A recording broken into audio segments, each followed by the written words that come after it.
We're headed into the heart of winter, so today I really wanted to share 4 cozy soup recipes that are just great to have in your back pocket for those nights when you need something warm and comforting. All super simple recipes that I think pretty much anyone could make.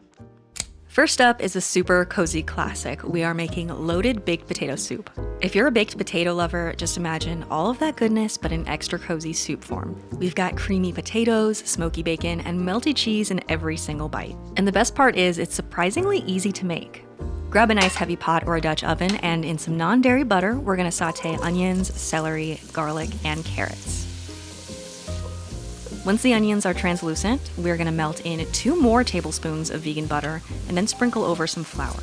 Give that a stir to form a roux, and this will thicken the soup to give it a super rich and velvety texture.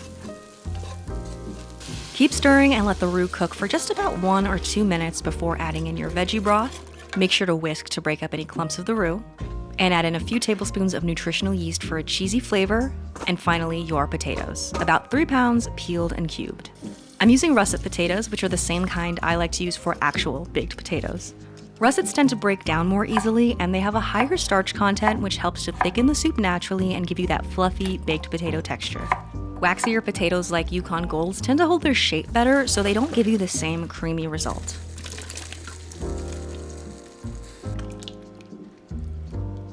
Bring the soup up to a boil, then reduce the heat to medium-low and let it simmer till the potatoes are so tender they're almost falling apart.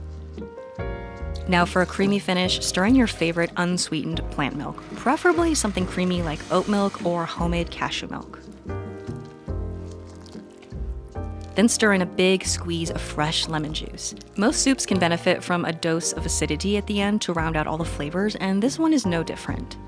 Now I get in there with a potato masher, and you're gonna mash just enough to break up some of the potatoes while still leaving some chunks in there for texture. If you want a smoother finish, you can also give it a few pulses with an immersion blender. And now for the very best part. Load up your bowl with all of your favorite toppings. I love all the classics, but most important is a generous helping of my smoky tofu bacon. And now it's finally time to dig in. Taste test time. I'm going to try to get a little bit of all the toppings. In the spoonful, it's probably not gonna be graceful. That is so good. I think this one might be the coziest of all the soups I'm gonna be making in this video, just because it's so hearty, it's creamy, it's chunky with the potatoes, and all of the toppings just make it really, really special. So, highly recommend trying this one out this winter time. This next one might be my current favorite of all the soups in this video. It combines what I think are 2 of the best soups in the world, lentil soup and roasted tomato soup. So it's super flavorful and nostalgic, and the lentils make this more filling than a traditional tomato soup while still allowing the flavor of the roasted tomatoes to shine. For this one, you're gonna need about 2.5 pounds of tomatoes, and any kind will work. I've got some Romas and some cherry tomatoes. I'm quartering the Romas and tossing them with salt, pepper, and a big glug of olive oil. I'll also be roasting a whole head of garlic. Just trim off the top to expose the cloves, drizzle with olive oil, and pop everything in the oven to roast until the tomatoes are jammy and caramelized. Meanwhile, in a pot, let's saute onion, carrot, and celery till tender. For an even more concentrated tomato flavor, I'm adding a whole 4.5 ounce tube of tomato paste. Allow that to cook till it darkens to a deep rust color. This is gonna make the base of the soup taste so rich and slow cooked. Pour in veggie broth and scrape up any brown bits sticking to the bottom of your pot. Give your red lentils a good rinse before adding them into the soup along with a little bundle of fresh basil leaves. Red lentils need to simmer for about 20 to 25 minutes until they're splitting and falling apart in the soup. Once the tomatoes and the garlic are done roasting, let them cool a few minutes till they're safe to handle, and then transfer them into your pot. Discard the wilted basil before giving the soup a little blitz with an immersion blender. Make it as smooth or chunky as you like. I just do a few quick pulses to leave some texture in there, but thicken it up a little bit. Okay, so if you guys are familiar with the lasagna soup that went viral a few years ago, that recipe has this like cheesy topping with ricotta and mozzarella, and that is also so good in this soup. It kind of just melts in, it adds some extra richness, some extra protein. I also love some croutons for an extra crunch and some fresh chopped basil. Time to try our roasted tomato and lentil soup. Very excited. It smells so good. So what I love about this soup is that you really do get that roasted tomato soup flavor first and foremost. And then the lentils are just there to kind of make it more heartier and to add a little texture. I think if you wanted to make this more like a classic tomato soup, you could puree it in the blender, get it really nice and velvety smooth. Personally, I do like to leave the texture from the lentils. Love the added crunch from the croutons. You could make like grilled cheese croutons. I've never tried those before, but I really want to. The tofu ricotta adds extra protein, makes it even more hearty. So I love this soup and this combination of toppings. Next up, we're pivoting to a bright and cozy lemon chickpea orzo soup. This is one of my most cooked soups of all time for a reason. It's budget friendly, super easy to make, perfect for busy weeknights, and of course, it's delicious. Like so many soups, we're gonna start by sauteing onion, carrot, and celery in olive oil. I also like to add a little Calabrian chili paste at this step for some heat, but this is optional. When the onions are translucent, add lots of minced garlic and saute for just about 1 minute till it's nice and fragrant. Pour in veggie broth along with a can of drained and very well rinsed chickpeas. I've also made this soup with white beans, and those are a great choice as well if you want something that's a little bit creamier. Next, add in dried oregano and a bay leaf. When the soup reaches a boil, stir in your dry orzo and let it cook till it's almost al dente. Make sure to stir often during the first few minutes to keep the pasta from sticking to the bottom of your pot. When the orzo's almost done, we'll stir in a big handful of baby spinach. This will give it just enough time to wilt but stay nice and green. And we'll finish with lots of fresh herbs, plus the juice of 2 lemons.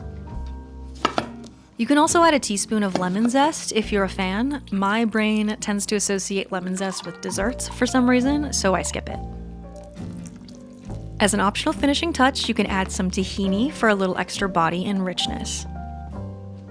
Use a good runny tahini, whisk it together in a separate bowl with cold water till it's fluffy and pourable, and then stir it into the soup to make it super velvety and add a slightly nutty flavor. I love this soup because it's kind of like classic chicken noodle soup's cousin. It's got all the same nostalgic flavors, but a little extra pizzazz from those fresh herbs and all that tangy lemon juice. And this is one that delivers a lot of coziness without feeling heavy, so it's a definite staple in our kitchen. We're finishing with a bright and creamy carrot ginger soup. This one is super flavorful despite having a very simple ingredients list, and it's pretty hands-off, and just look at that beautiful color. She's a stunner. She's a stunner! You'll need 2 whole pounds of carrots here. And there's no need to peel them, just give them a really good scrub and pat them dry. Trim off the ends and chop them up into about 1-inch pieces. We're gonna season our carrots right on a baking sheet.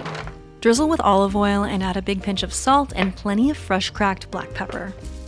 Give them a toss, get them nice and coated, and roast them in a 425-degree oven for about 35 to 40 minutes. In the meantime, grab a pot and we're gonna saute an onion along with lots of minced garlic, 1 or 2 chopped jalapeno peppers, optionally if you wanna add a little heat, and then about a tablespoon of fresh minced ginger. And you can add up to 2 tablespoons if you're a ginger freak and want it extra spicy. Once your veg starts to pick up a little color, add a teaspoon of ground turmeric. You can add a little extra black pepper here too, because the piperine in black pepper will boost the absorption of the curcumin in your turmeric, which is what gives you all those anti-inflammatory benefits. Pour in veggie broth and a can of coconut milk and let the soup simmer until the carrots are done roasting. The carrots are ready when they're tender and slightly caramelized. And this is why I like roasting my carrots first rather than just boiling them in the broth. That browning brings out all the natural sweetness of the carrot and adds so much extra dimension to the flavor of this soup. Blend the soup up till it's smooth. An immersion blender works great here because the carrots are so tender. If you prefer a thinner soup, you can add a little extra veggie broth at this stage, and then we'll finish it off with a big squeeze of lemon juice and adjust to taste with salt and pepper.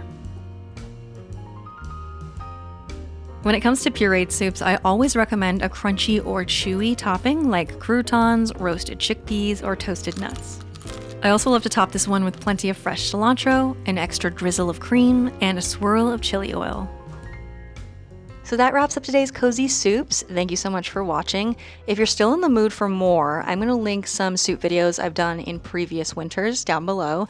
You can check those out for more inspiration, and I will see you again very soon. Bye.